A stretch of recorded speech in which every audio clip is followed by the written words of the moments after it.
9 hal yang membatalkan puasa. Dan nanti akan kita tambah 9 orang yang tidak wajib berpuasa. 9 dan 9. Marhab, marhab, ya hilal. Ahlan, ahlan, kaifal hal. Marhab, marhab, ya hilal. Ahlan, ahlan, kaifal hal. قد غبت وإليك استغنى وانتهى بعدك صار وصال. Puasa adalah menahan diri dari hal yang membatalkan puasa, dimulai dari terbitnya fajar shadiq hingga terbenamnya matahari.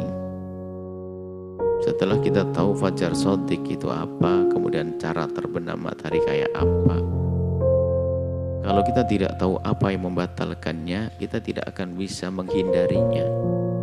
Agar puasa kita benar, maka ilmu yang mendesak untuk tahu adalah ilmu apa yang membatalkan puasa. Kalau tidak tahu membatalkan, ya dia tidak bisa berpuasa. Wong namanya puasa menahan diri dari hal yang membatalkan kok. Kalau kita tidak tahu yang membatalkan, menahan diri dari apa? Maka kami hadirkan di sini adalah praktis untuk mudah dihafal 9 hal yang membatalkan puasa. Dan nanti akan kita tambah 9 orang yang tidak wajib berpuasa. 9 dan 9. Yang pertama yang membatalkan puasa adalah sesuai dengan kitab.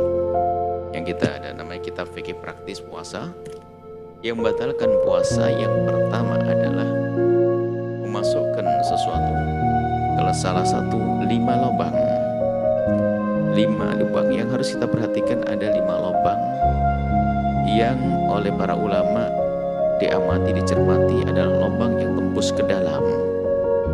Jadi yang menjadi sebab masuknya sesuatu sampai ke dalam rongga, ke dalam tubuh kita. Yang pertama adalah lubang mulut. Yang kedua lubang hidung.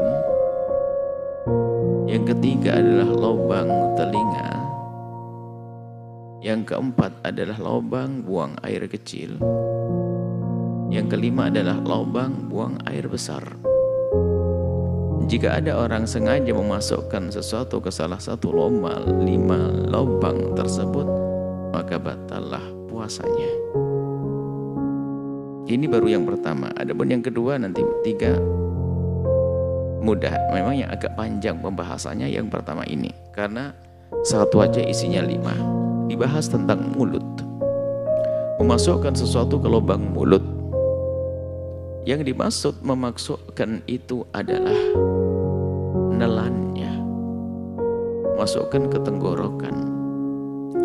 Kalau ada orang memasukkan sesuatu ke lubang mulutnya, asal tidak menelannya, maka tidak membatalkannya. Hanya perbedaannya adalah, jika hal itu memang diperintahkan, maka sunnah. Kalau tidak diperintahkan, hukumnya makruh. Kenapa makruh? Karena mengkhawatirkan akan masuk, membahayakan. Tapi kalau diperintahkan, tidak makruh. Contoh bersiwak adalah diperintahkan, dianjurkan. Siwak adalah sunnah. Maka kalau ada orang masukkan siwak ke lubang mulutnya, tidak dianggap membatalkan puasa, tidak dikatakan makruh, bahkan tetap sunnah. Hanya nanti perbedaan di antara para ulama setelah tergelincir matahari, itu adalah jumhur ulama Syafi'iyah mengatakan sudah tidak sunnah. Sekelumit dari mazhab Imam Syafi'i mengatakan sunnah. Intinya kita bahas yang tidak batalkan, termasuk kalau kita lagi berwudu, kita masukkan air ke lubang mulut dalam berirama berkumur tidak membatalkan puasa, asalkan catatannya tadi tidak menelannya. Jadi yang membatalkan puasa adalah menelannya. Jelas ya, masukkan ke mulut, menelannya. Kemudian nanti akibatnya, kalau kita masukkan ke mulut kita sesuatu yang memang kita diperintahkan, kalau kecelakaan tidak membatalkan puasa. Contoh, jika ada orang lagi berkumur dalam wudu, nggak tahu karena satu hal, kaget kemudian ketelan itu air, maka itu rezeki, tidak batal puasanya. Karena disebabkan sesuatu yang memang diizinkan, yaitu berkumur dalam wudhu sunnah. Tapi yang tidak dianjurkan, biarpun tidak membatalkan, contoh, Anda memasukkan es krim ke dalam mulut, batal tidak, Bu? Masih ada yang ngomong batal. Ya tidak, asalkan tidak ditelan. Siapa yang mengatakan batal masukkan es krim ke mulut, permen ke mulut? Tidak batal, asalkan tidak ditelan. Sebab yang membatalkannya adalah menelannya. Cuman siapa yang nyuruh masukkan ke es krim? Masukkan es krim mulut, nggak ada. Makanya memasukkan sesuatu ke mulut hukumnya makruh. Selain yang dianjurkan berkumur wudhu tadi. Kalau ada orang main-main masukkan permen ke dalam mulutnya, tidak batal, tapi makruh. Tidak batal. Setelah itu dilepeh, dikeluarin, nggak batal, makruh. Cuman karena ini tidak dianjurkan, mengapain main-main masukkan ke mulut? Ya main-main aja. Karena ini tidak dianjurkan, tidak diperintahkan, maka kalau tiba-tiba kecelakaan, lagi main-main pamer, masukkan permen ke mulut, tidak batal wudhu nih. Ada petir, jeder, kaget, ketelan, batallah puasanya. Jadi harus tahu akibatnya. Jadi yang membatalkannya adalah nelannya. Nah, kemudian setelah itu ibu-ibu pulang ke rumah, merasa sudah paham. Alhamdulillah, ternyata yang membatalkan puasa adalah nelan. Termasuk mencicipi itu makruh. Mencicipi makanan makruh kecuali bagi tukang masak. Kalau tukang masak mencicipi makanan tidak makruh. Tapi tetap tidak boleh ditelan, jangan salah paham. Oh, mencicipi makanan nggak apa-apa. Akhirnya dia ikut kebiasaannya, ibu-ibu itu ada. Kalau nyicipi makanan satu mangkok, kan bahaya nanti. Jadi mencicipi makanan itu tidak ditelan, hanya di lidah saja, di ujung lidah, lalu dikeluarkan. Ya, mencicipi. Baik pulang ke rumah dengan pemahaman bahasanya ternyata yang batalkan hanya nelannya saja. Asalkan tidak nelan maka tidak batal puasanya. Selesai. Sampai di rumah ketemu suaminya yang malas ngaji. Sebab kalau suaminya nggak malas pasti ngaji bareng. Suaminya cerita ke suaminya, faham. Oke, akhirnya suaminya rupanya penasaran. Yang kalau nelan ludah gimana? Waduh, tadi saya main HP bang, lupa ntar kedengar. Kayaknya sih nggak batal. Kayaknya nggak batal. Kalau kayaknya nggak batal berarti kayaknya batal. Nggak boleh ilmu setengah-setengah itu, harus jelas dong. Sebab hari ini pun ada, sering dilihat pertanyaan-pertanyaan yang masuk di media kita tuh. Ada hukumnya tanya nelan ludah. Berarti selama ini dia nelan atau tidak, akan pusing dia. Dan ternyata betul, saya itu jam 10 sudah haus, Bu. Ya kenapa saya harus ngeludah terus? Karena apa? Saya sering keluar ludah. Ya terus? Ya karena saya keluar data, saya harus ngeludah terus. Karena dia menganggap bahwasanya nelan ludah adalah batal. Makanya kalau nggak ngaji itu orangnya merepotkan sendiri. Makanya rajin-rajinlah ngaji. Bahasanya menelan nih. Nelan ludah itu, nelan ludah tidak membatalkan puasa. Asalkan ada beberapa catatan. Nelan ludah itu tidak membatalkan puasa. Yang pertama, asalkan itu ludahnya sendiri.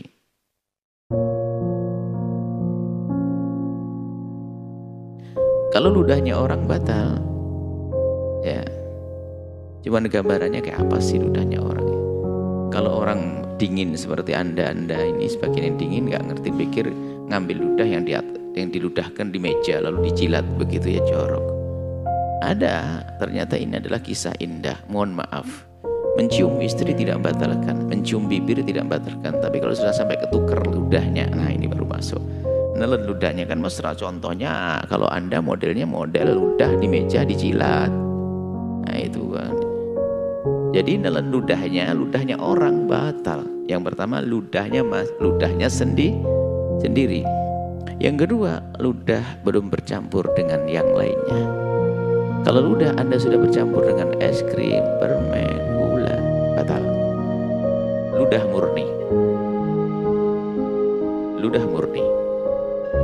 Yang ketiga, ludahnya masih di dalam mulutnya. Kalau ludah sudah dikeluarkan, misalnya ada ibu-ibu yang iseng naruh ludah di gelas sampai terkumpul setengah gelas, taruh di kulkas, dingin sekali. Dia mendengar nelan ludahnya sendiri nggak batal, cuman fahamannya nggak mau dilanjutkan.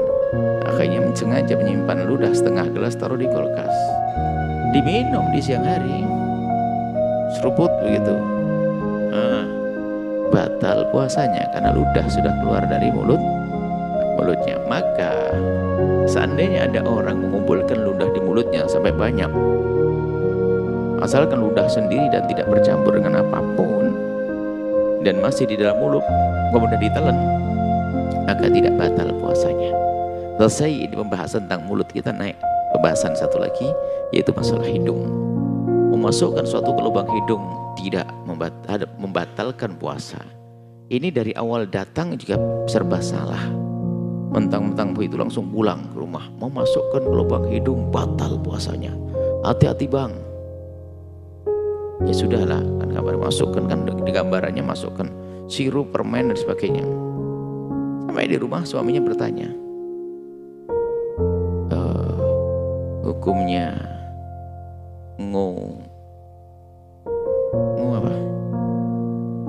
ngu apa? Ada lagi bahasa yang lebih sopan, saya pengen supaya ada yang terjemahkan. Membersihkan sisa-sisa kotoran di hidung itu namanya ngu. Ya udah. Akhirnya sang suami tanya, hukumnya ngupil gimana? Iya sih, masukkan ke lubang mulut. Bingung juga dia. Kayaknya batal, kayaknya enggak. Wah, masalah.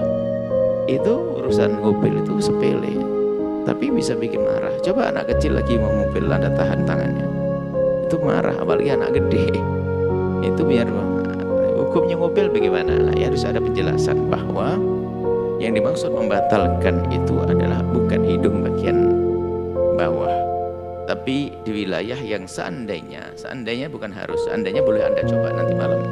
Jika seandainya yang Anda masukkan ke hidung itu adalah air yang nyegrak panas, itu yang membatalkan. Jadi yang membatalkan adalah kalau sudah masuk ke wilayah ini, hidung bagian atas yang panas. Maka kalau selagi masih di bawah, memasukkan jemari ke bawah, itu tidak membatalkan puasa. Maka ini kabar gembira bagi orang yang hobi ngupil, ternyata itu tidak membatalkan puasa. Maka lanjutkan perjuanganmu, tapi tolong agak sedikit sopan, jangan di depan orang ya. Baik, kemudian memasukkan sesuatu ke lubang telinga. Ke lubang telinga, yang dimaksud lubang dalamnya, mana yang disebut dalam? Yang disebut dalam telinga adalah yang tidak bisa dijangkau oleh jemari. Tapi kalau masih bisa dijangkau oleh jemari kelingking, maka itu dianggap luar. Kalau ada yang ngorek kuping begini nggak apa-apa, tidak batal karena masih dianggap luar. Karena ini adalah jemarinya. Asalkan jemarinya normal, tidak dipasang kuku panjang begitu. Tapi kalau sudah korok kuping, baik, babnya beda, itu yang batalkan. Baik. Kemudian setelah lubang telinga, lubang buang air kecil. Bagi laki-laki, perempuan sama lubang. Kalau ada seorang laki-laki meneteskan air ke lubang kemaluannya, batal puasanya. Atau seorang perempuan masukkan ke lubangnya, lubang depannya, biasanya ada pengobatan, ada kapsul dimasukkan atau apa saja, maka itu batalkan puasa. Ya, adapun bagi seorang perempuan, mana wilayah mana sih yang batalkan? Wilayah dalam. Mana dalamnya, mana luarnya? Sederhana, dalamnya adalah wilayah yang selagi wilayah yang masih bisa dijangkau oleh jemari, maka itu dianggap wilayah luar. Jadi seorang wanita kalau bersin, ya hendaknya cukup dengan jemari, perut jemari, bukan jemarinya. Perut jemari ditekan begini, ini masih bagian luar, maka ini tidak membatalkan. Tapi kalau sudah jemarinya dibelokkan, maka batal puasanya. Jadi makanya sudah Allah atur sedemikian rupa, wanita kalau beristinja cukup dengan perut jemarinya, biarpun ditekan sekuat apapun, itu termasuk bagian luar, tidak membatalkan puasa. Maka dalam hal ini para suami harus waspada. Kalau seorang istri mengizinkan suami di saat usil yang halal tentunya di saat tidak di Ramadan, sehingga jemari suami masuk ke wilayah tersebut, batal puasanya. Ya, batal puasanya, batal puasa perempuan karena dia mengizinkan dan meridhoinya. Kalau di luar Ramadan nggak apa-apa, memang harus usil seorang suami itu. Baik, jangan hidupnya lempeng-lempeng amat gitu, sama istri sama suami. Baik, kemudian lubang belakang sama. Kalau ingin bersihkan lubang belakang cukup dengan perut jemari.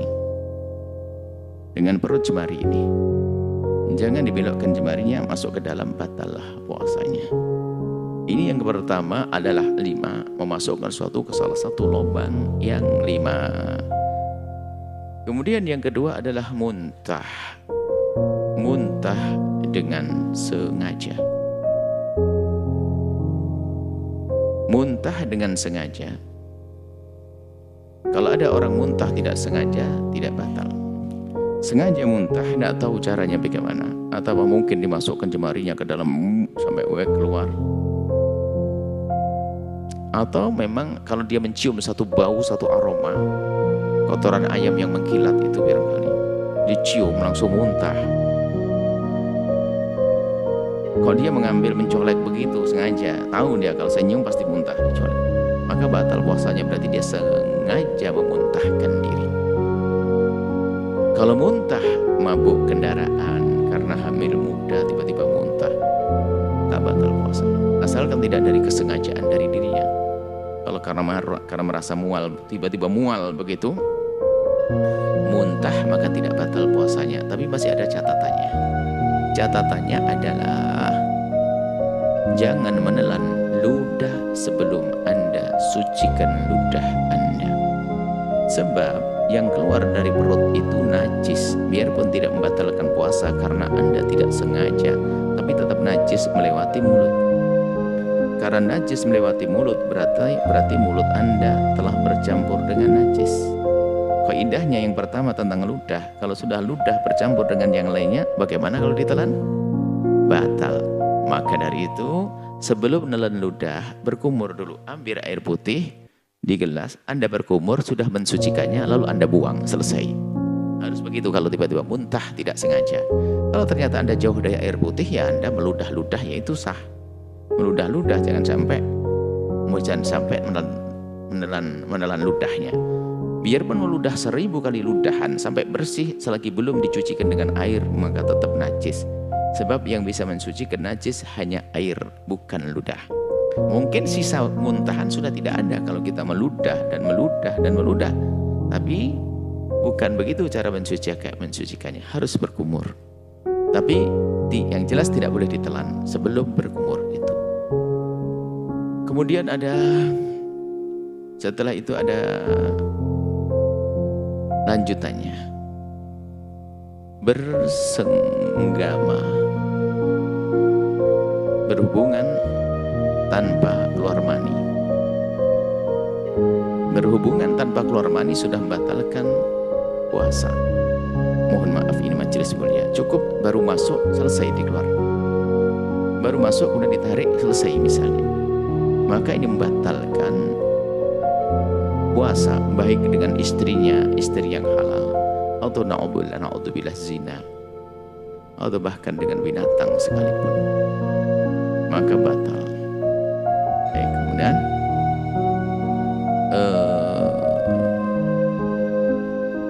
dengan sengaja. Kalau tidak sengaja, tidak.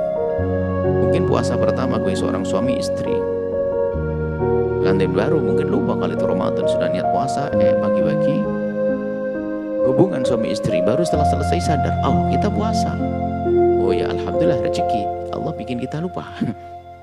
Jadi kalau tidak sengaja tidak batal, itu hanya yang sengaja saja. Kemudian yang keempat adalah mengeluarkan mani dengan sengaja. Sengaja dengan melakukan sentuhan-sentuhan, dengan menyengaja. Menyengaja mengeluarkan mani, maka itu batalkan puasa. Biarpun tanpa senggama. Keluar mani, baik cara mengeluarkannya dengan cara yang terhormat, dengan tangan istri misalnya, atau dengan tangan suami, atau mengeluarkan mani dengan cara yang haram, yaitu dengan cari kesenangan sendiri, semuanya membatalkan. Tapi kalau selain di waktu puasa mengeluarkan maninya seorang istri dengan tangan suami, tidak dosa. Seorang suami dengan tangan istri tidak dosa. Nah, ini kita bahas tentang yang membatalkan puasa. Yang penting mengeluarkan mani dengan sengaja batal puasanya. Baik, dapat 4, 5, kemudian dan 6. Yang kelima adalah haid. Yang keenam adalah nifas.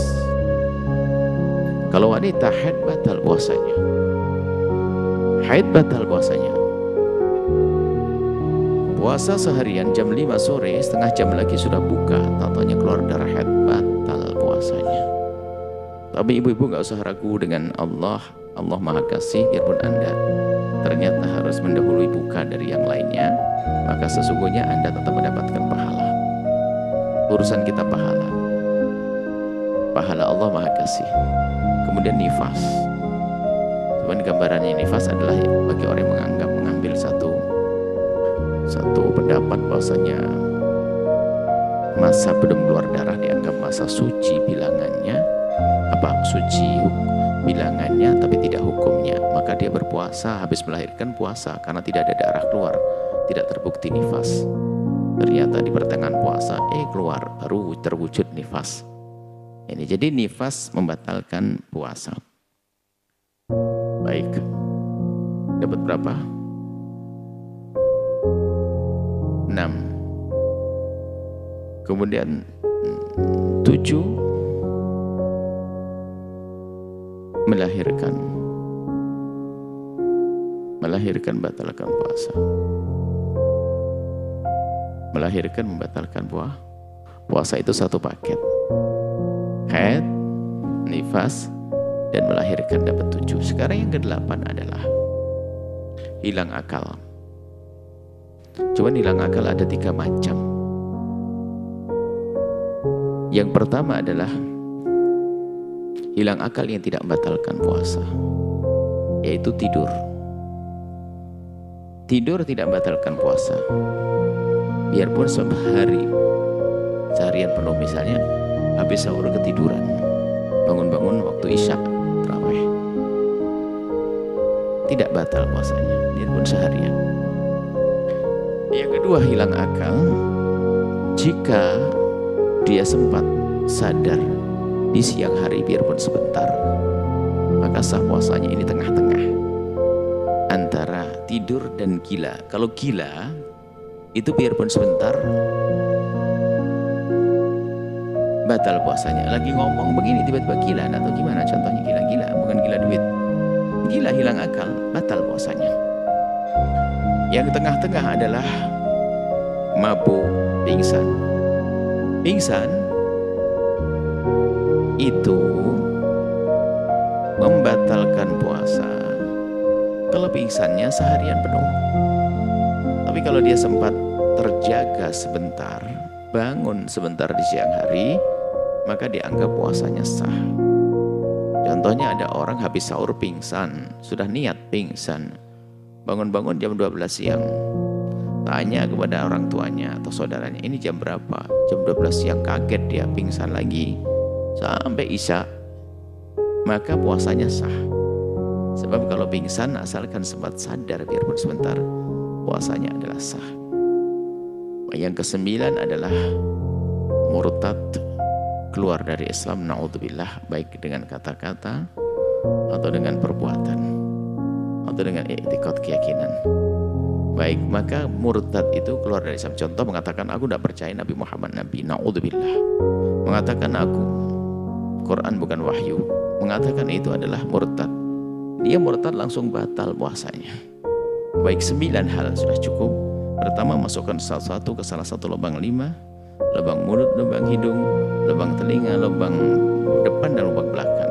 Yang kedua, muntah dengan sengaja. Kami dekatkan sebab ini masih wilayah leher, mulut, hidung, liwah ini, muntah dengan sengaja. 3, 4 bersenggama dengan sengaja biarpun tanpa keluar mani. Yang keempat, keluar mani biarpun tanpa keluar mani dengan sengaja biarpun tanpa senggama. 5, 6, 7 adalah haid, nifas, dan melahirkan. Yang ke-8-nya adalah hilang akal dengan rinciannya. Adapun yang ke-9 adalah murtad dan selesai.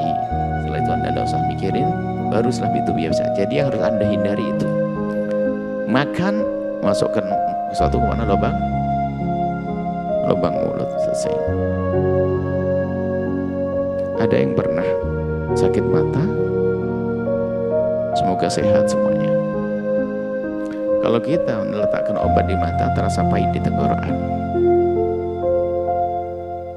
Gimana hukumnya memasukkan obat ke mata? Batal tidak? Batal, Bu? Masih bingung? Ada yang tidak? Ada yang ngomong iya.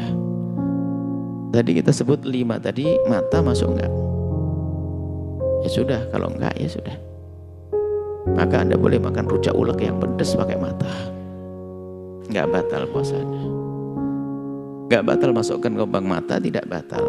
Kalaupun memang rasanya pahit, memang Anda ini mata Anda bukan botol gelas kayak kaca, sehingga kalau ada air enggak kerembes ke bawah. Kita ini terdiri dari semacam pori-pori. Organ kita itu organ yang bisa kerembes, tapi bukan berarti masuk ke dalam. Itu ulama mengatakan. Jadi nanti Anda kalau pengen sekali minum kopi panas dan pahit, langsung melewat mata saja.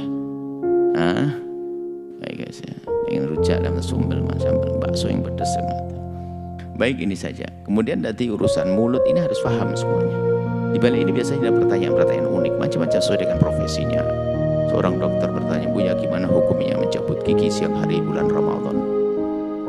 Kalau sudah belajar ilmunya jelas. Mencabut gigi tidak membatalkan asalan giginya jangan ditelan. Asalkan giginya jangan ditelan ya batal. Bikin yang batalkan telannya. Ada lagi sikat gigi di siang hari gimana? Lah, ya sikat gigi tidak batal puasanya asalkan sikat giginya jangan ditelan. Sama odolnya jangan ditelan. Intinya kan itu. Tapi karena khawatir saya masuk ini babnya beda, saya hanya ngomong batalnya. Cuman maka hendaknya ya jangan cabut gigi siang hari, nahannya kan susah. Jangan sikat gigi siang hari, hendaknya begitu. Kalau ada orang sikat gigi siang hari mungkin karena mendesak, mendarurat, ada selit yang ganjel, nggak enak banget. Lalu harus sikat gigi ya nggak batal, asalkan odolnya jangan ditelan, sudah selesai.